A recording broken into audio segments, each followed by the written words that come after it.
નથી એક માનવી પાસે બીજો માનવી હજી પહોંચ્યો. નથી એક માનવી પાસે બીજો માનવી હજુ પહોંચ્યો. નીલ, મેં સાંભળ્યું છે ક્યારનો બંધાય છે રસ્તો.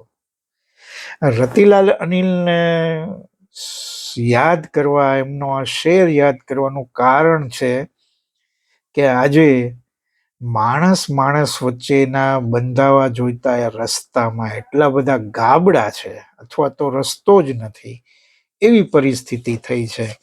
હમણાં જ ઉત્તરાખંડના કોટદ્વાર નગરમાં જે બન્યું એ આપણને બધાને વિચાર કરી મૂકે એવું છે ને ખૂંચે એવું છે ને કેટલાક પ્રશ્નો એમાંથી ઊભા થાય એવું છે. ત્યાં એક 30 વર્ષ જૂની બાબા સ્કૂલ ડ્રેસ મેચિંગ સેન્ટર એવી નામની દુકાન છે, અને એના માલિક છે વકીલ અહેમદજી. હવે બજરંગ દળના કેટલાક કાર્યકર્તાઓ આવે છે અને એમ કે છે કે આ બાબા તમે નામ ન રાખી શકો, કારણ કે આ તો હિન્દુઓ સાથે સંકળાયેલો શબ્દ છે, એટલે તમે હટાવો. એનું ઉપર બહુ પ્રેશર કરે છે દાદા ઉપર. દાદાની તબિયત પણ બહુ સારી નથી રહેતી. આમ છતાં અને કે છે કે અહેવાલો તો એવા છે કેટલાક કે એમાં દાદાએ નક્કી પણ કરી નાખ્યું કે આ નામ બદલી નાખશું. પણ ત્યારે બાજુની એક દુકાનમાં દીપક કશ્યપ નામનો માણસ બેઠો હતો, જેનું જીમ ચાલે છે કોટદ્વારમાં. એ માણસ આ બધું જોઈ સાંભળી અને ઊભો થઈને ત્યાં ગયો કે ભાઈ શું તકલીફ છે તમને?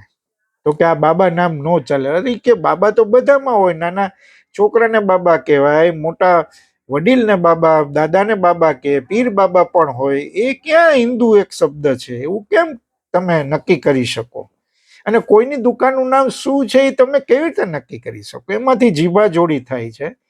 તો બજરંગ દળના કાર્યકર્તાઓ પૂછે છે કે ભાઈ તું કોણ છો, તારું નામ શું છે? એટલે આ એમ કે છે કે મારું નામ મોહમ્મદ દીપક છે. અને સાહેબ બહુ બધું ચાલે છે ને પછી એ લોકો ત્યાંથી એને કાઢવામાં આવે છે. છોકરાઓ પછી જાય છે બજરંગ દળ વાળા અને પાછા આવે છે, જીમ બંધ કરાવી દે છે. અને શાંતિ ભંગની ફરિયાદ કોની સામે થાય છે? મોહમ્મદ દીપક સામે, કે જેમણે પેલા ઓલા મુસ્લિમ દાદા કે ચાચાને બચાવવાનો પ્રયત્ન કર્યો, એમની સામે ફરિયાદ થાય છે અને વિવાદ થઈ ગયો પછી. અને મોહમ્મદ દીપક એમ કે છે કે મારો વાંક શું, હું તો માણસ બનવાનો પ્રયત્ન, આમાં ક્યાં ધર્મનો વાળો આવે છે સાહેબ? અમારો આટલો જ ગુનો છે. અને આજે એનું જીમ બંધ થઈ ગયું છે કેટલાક દિવસથી. આ 26 જાન્યુઆરી ગઈની ઘટના છે અને 31 જાન્યુઆરી આ જીભા જોડીને બધું પાછળથી થાય છે. અને જીમ બંધ છે એમનું. એ મોહમ્મદ દીપક, જેમનું નામ દીપક કશ્યપ છે, એમની દીકરીઓ સ્કૂલે જઈ નથી શકતી સાહેબ, આટલી હદે. અને પછી બહુ વિવાદ થયો એટલે બજરંગ દળના કાર્યકર્તાઓ અજાણ્યા લોકો સામે ફરિયાદ થઈ છે. આ કઈ દિશામાં આપણે જઈ રહ્યા છીએ સાહેબ? કઈ દિશામાં? આપણે શું કરવા બેઠા છીએ? આપણે શું કરવું છે? આમાંથી શું લઈ લેવું છે આપણે? ખબર નહીં આ કેમ આ ભાવના પ્રબળ બનતી જાય છે ને વારે વારે આવા કિસ્સાઓ કેમ આવે છે? અને આ મોહમ્મદ દીપક એક કિસ્સો નથી જેમને એમ કહેવામાં આવ્યું કે આ તો ભારતનો સાચો હીરો છે. બહુ સાચી વાત છે. પણ આજથી 30-40 વર્ષ પહેલાની પણ આવી એક ઘટના છે ને બહુ મજાની ઘટના છે સાહેબ. અને એમાંય મોહમ્મદ દીપક નામ છે. એટલે આ કિસ્સો મારે કહેવો છે. કેટલાક ગુજરાતી અખબારોમાં ત્યારે એ સમયે બહુ એને પ્રોમિનન્સથી છાપવામાં આવેલો. ઝઘડિયા એટલે કે ભરૂચ જિલ્લાના ઝઘડિયા તાલુકાનું ગામ છે મોજીદ્રા. અને એમાં એક મુસ્લિમ દંપતી રહે અને એમને સંતાન ન થાય. અને પછી એમણે એવી માનતા લીધી કે જો સંતાન થશે તો અમે એમને હિન્દુ સંસ્કારથી ઉછેરીશું. હિન્દુ સંસ્કાર, એક મુસ્લિમ દંપતી એમ કે છે. અને પછી સંતાન થાય છે, દીકરો આવે છે, પુત્ર જન્મ થાય છે, અને એનું નામ આ મુસ્લિમ દંપતી શું રાખે છે? મોહમ્મદ દીપક. એટલે મોહમ્મદ દીપક આજનો નથી સાહેબ, એ કેટલા સમયથી જન્મ લઈ ગયો છે, વારે વારે જન્મ લે છે. મોજીદ્રાથી કોટ દ્વાર સુધી મોહમ્મદ દીપકો છે, પણ એમની સંખ્યા ઓછી છે. આ સમસ્યા છે. અને મજાની વાત એ છે કે આ મોજીદ્રાનો મોહમ્મદ દીપક પછી મસ્જિદમાં નમાજ પણ પઢે અને મંદિરમાં દર્શન પણ કરે, દિવાળીની ઉજવણી કરે ને ઈદની પણ ઉજવણી કરે. અને એની અસર કેવી થઈ કે ગામમાં એખલાસ થઈ ગયો સાહેબ, કોમી એખલાસ. હમણાં જ મેં અનવરભાઈ મીરનો ઇન્ટરવ્યુ કર્યો, જેમને કાગ એવોર્ડનું તારીખ 22 ફેબ્રુઆરીએ મોરારી બાપુની હસ્તે કાગના ફળીએ જે કાર્યક્રમ થવાનો છે. અને મીર પરંપરાના આ વાહક છે ને એમણે એટલી બધી સરસ કોમી એખલાસ માટે માણસ બહુ સરસ મજાની વાતો કરે છે. એમાં એને છેલ્લે ઇન્ટરવ્યુમાં બહુ સરસ વાત કરી. એ કે સાહેબ શું તકલીફ ક્યાં છે, વાંધો ક્યાં છે?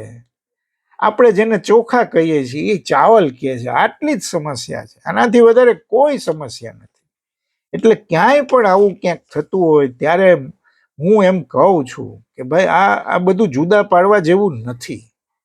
આપણે કેમ નથી સમજતા? તમે વિચાર કરો કે મુંબઈમાં જ્યારે ગણેશના પંડાલો નખાય ગણેશ ચતુર્થીના 8-9 દિવસ 10 દિવસ, અને ઘણા કિસ્સાઓમાં એવું હોય છે કે બાજુમાં મસ્જિદ હોય, અને જ્યારે ગણેશ વિસર્જન થાય ત્યારે મસ્જિદના દરવાજા ખુલી જાય સાહેબ, કે ભાઈ આ જે ગણેશનું પંડાલ નાખેલા છે એ બધા કાર્યકરો હોય એમને પાણીની બીજી ત્રીજી સગવડો મળે. આવું આજે પણ થાય છે સાહેબ, આજે પણ થાય છે મુંબઈમાં.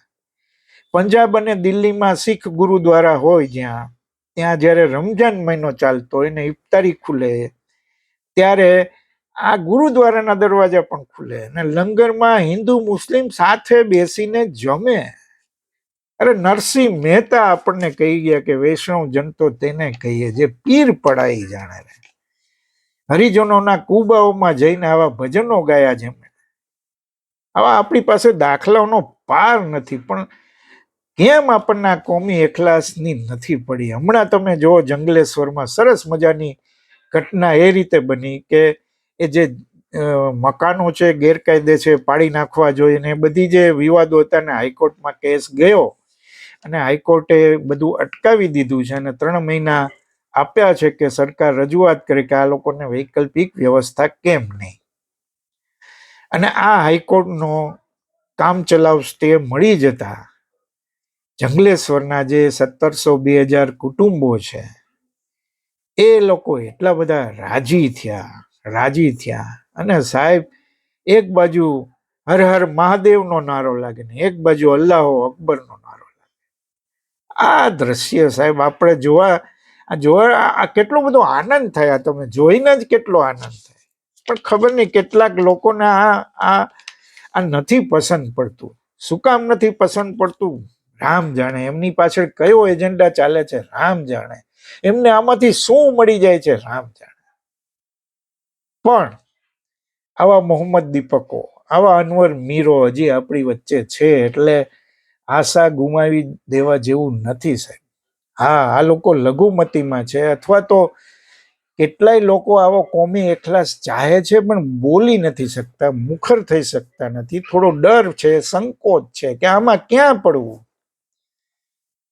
પણ મને લાગે છે કે હવે આ મુખરતા થવી જોઈએ, હવે આ મૌન તૂટવું જોઈએ. બસ, ઇનફ ઇઝ ઇનફ. બસ એટલે બસ. હવે આવું નહીં ચલાવવામાં આવે, આ બંધ કરો યાર. માણસ વચ્ચે જે રસ્તો બંધાય છે ને એ બંધાવા દો, એને પૂરો હાઈ ક્લાસ મસ્ત, કોઈ દી તૂટે નહીં એવો કોર્પોરેશન કે સરકાર બનાવે એવો નહીં, જેમાં ગાબડા એક વરસાદે પડી જાય એવો રસ્તો નથી જોતો. એવો પાકો રસ્તો જોઈ છે જે સદીઓ સુધી ચાલ્યા કરે, તો આ કોમી એખલાસ ટકી રહે. અને કોમી એખલાસ હોય ત્યાં જ સાહેબ વિકાસ થાય. આ સીધી સાદી વાત છે, આપણે આ સમજી લેવું પડશે. માણસ વચ્ચે બંધાતા રસ્તાને તોડોમાં સાહેબ, એને બંધાઈ જવા દો, એને પૂરો થઈ જવા દો, અને કદી ન તૂટે એવું કંઈક કરો. તો પછી મોહમ્મદ દીપક જેવું કોઈ કાંઈ થવું નહીં પડે. એની મેળે મોહમ્મદ દીપકો થઈ જશે. આટલું આપણે સમજવાની જરૂર છે. આનાથી વધારે શું કહેવાનું? આભાર, ફરી મળીશું.